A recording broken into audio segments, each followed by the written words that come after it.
We started this work in 2011 under the auspices of the Assets Consortium, which was the WEDER Consortium's grant from the federal government to upgrade, refine, come up with a second generation of English language proficiency assessments.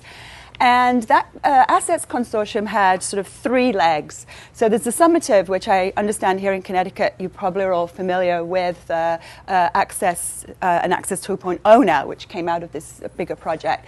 There's the interim assessments. I'm not sure if any of you are using those yet. We were the third leg on that assessment effort, and that was the formative assessment component.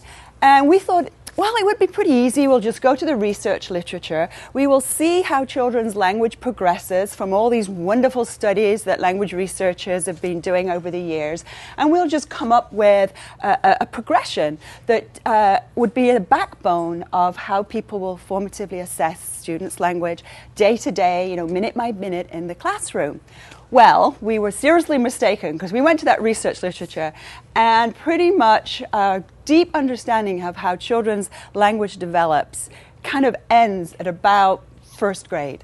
There's a lot about how babies acquire their first word, how toddlers put two words together to make sentences, and then how kids are acquiring storytelling skills, maybe a little bit of explanatory language use. But in terms of a progression that once you get to the school age period, that kind of tails off in terms of hard and fast data about how kids' language progresses. So we thought, oh, okay, now our work is cut out for us. We have to go back to the drawing board. We have to start to understand how kids acquire language over the school age years. And we couldn't do everything, so we narrowed it down to trying to understand children's explanatory language.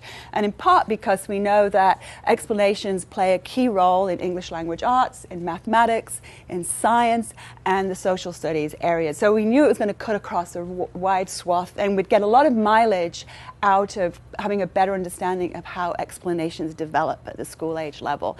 And the other thing we had to decide was we really wanted to do this pre-K-12, but we didn't have the funding to do that. We didn't have the mainly woman power to do this.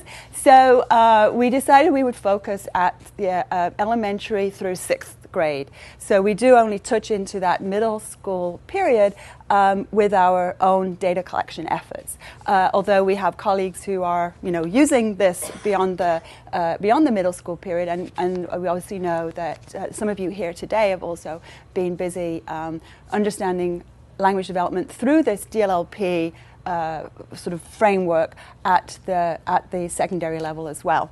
So that gives you kind of the big picture of why we started this work, what kind of motivated this work.